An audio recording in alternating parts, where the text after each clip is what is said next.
Hello students, इस video के अंतर्गत हम लोग काइंड्स ऑफ सेंटेंसेस के विषय में कुछ विशेष बातों की जानकारी करेंगे। सेंटेंस वह शब्दों का वह समूह होता है जिसके द्वारा पूर्ण भाव समझ में आता है, पूर्ण भाव व्यक्त करता है। यानी शब्दों का वह समूह जो पूर्ण भाव व्यक्त करता है वह वाक्य कहलाता है। A group of the words which make a complete sense is called a sentence. Sentence 5 तरह के होते हैं: assertive sentence, interrogative sentence, imperative sentence, exclamatory sentence और ऑब्जेक्टिव सेंटेंस। जिस वाक्य के माध्यम से कोई सामान्य बात या सूचना प्रदान की जाती है,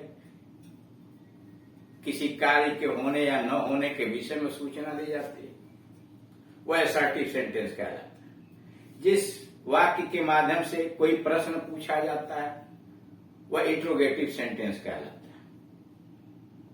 और जिस वाक्य के माध्यम से किसी को आदेश दिया जाता है, निवेदन किया जाता है, सलाह दी जाती है, प्रस्ताव किया जाता है, सुझाव दिया जाता है, वह इंपरेटिव सेंटेंस कहलाता है। और जिस वाक्य के माध्यम से हृदय के तीव्र भावनाओं को व्यक्त किया जाता है, अत्यधिक दुख, सुख, हर्ष, आश्चर्य की अभिव्यक्ति की जाती है, वो एक्सक्लेमेटरी सेंटेंस किया जाता है।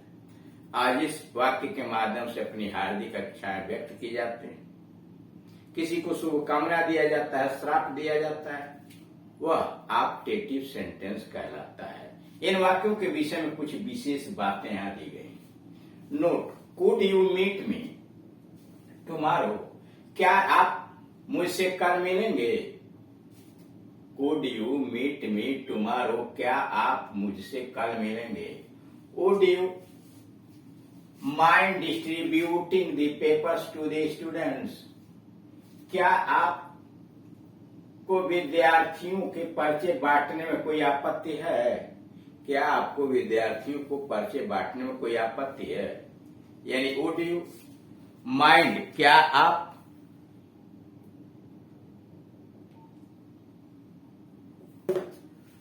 Would you mind distributing the papers to the students? क्या आपको विद्यार्थियों को पर्चे बांटने में कोई आपत्ति है? पहले वाक्य का अर्थ है मैं आपसे निवेदन करता हूं, यानी कुड वाले का could you meet me tomorrow का अर्थ है मैं आपसे निवेदन करता हूं कि आप मुझे कल मिलने का समय दीजिए। मैं आपसे निवेदन करता हूं कि आप मुझे कल मिलने का समय दीजिए।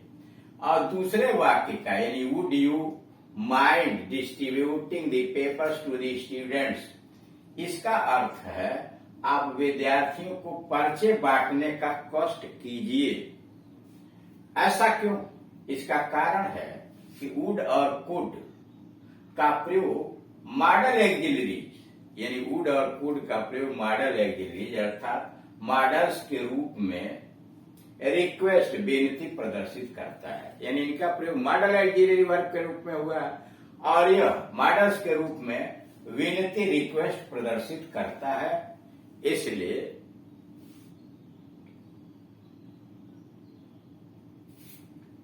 दूसरा है लेट हिम रीड, उसे पढ़ने दो। लेट अस प्ले, हमें खेलने दो। डोंट लेट हिम रन, अब उसे भागने मत देना। यह सब वाक्य इंपरेटिव है। इंपरेटिव सेंटेंस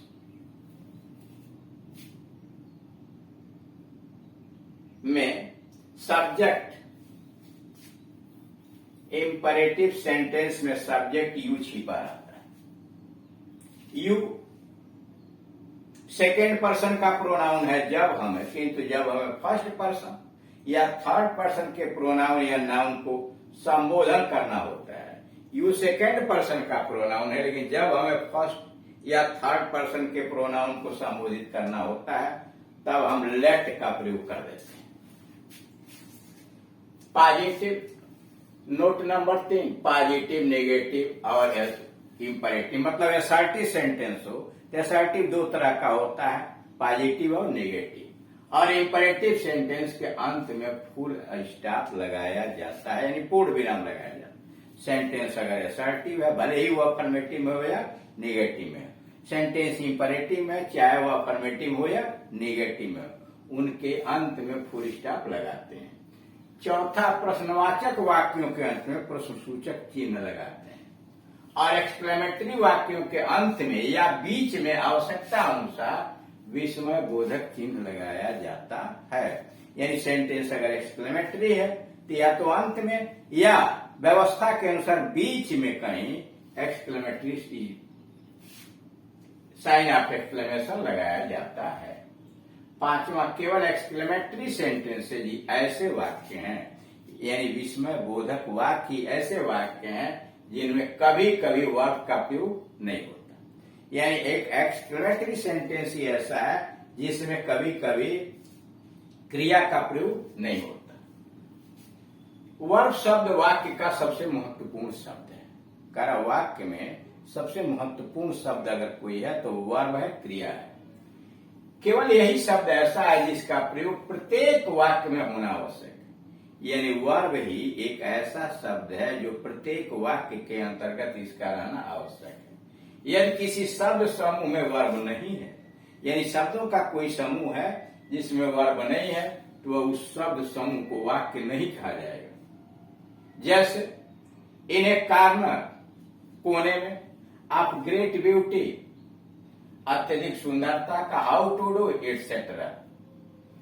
वर्ब, क्रिया।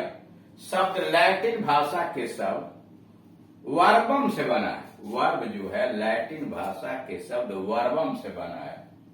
वर्बम का अर्थ है एक शब्द। वर्बम का अर्थ है एक शब्द। इस नाम का कारण यह है कि यह वाक्य का सबसे महत्वपूर्ण शब्द होता है। वर्बम एक शब्द का मतलब यह है कि यह वाक्य का सबसे महत्वपूर्ण शब्द है। नंबर 2, वाक्य में सब्जेक्ट और प्रेडिकेट का होना आवश्यक है। किसी भी वाक्य में सब्जेक्ट और प्रेडिकेट का होना आवश्यक है।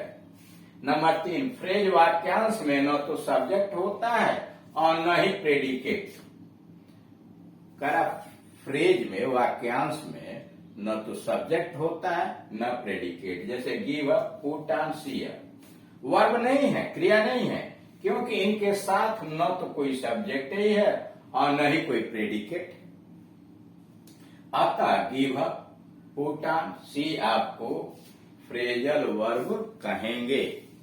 यानी ये जो है, जब तक वाक्य में सब्जेक्ट और प्रेडिकेट नहीं है, अकेले कोई क्रिया लिखने पर उसे सेंटेंस नहीं मान लिया जाएगा। बहुत सारे फ्रेज हैं जो शब्दों के समूह है, लेकिन अगर उसमें वर्ब नहीं है तो सेंटेंस नहीं है। इस तरह से सेंटेंस के विषय में आपने बहुत सारी जानकारी ली कि सेंटेंस 5 तरह के होते हैं, उनकी क्या विशेषता है, कैसे हैं। अब अगले वाले वीडियो में उनको पहचानने का तरीका बताया जाएगा। Thank you.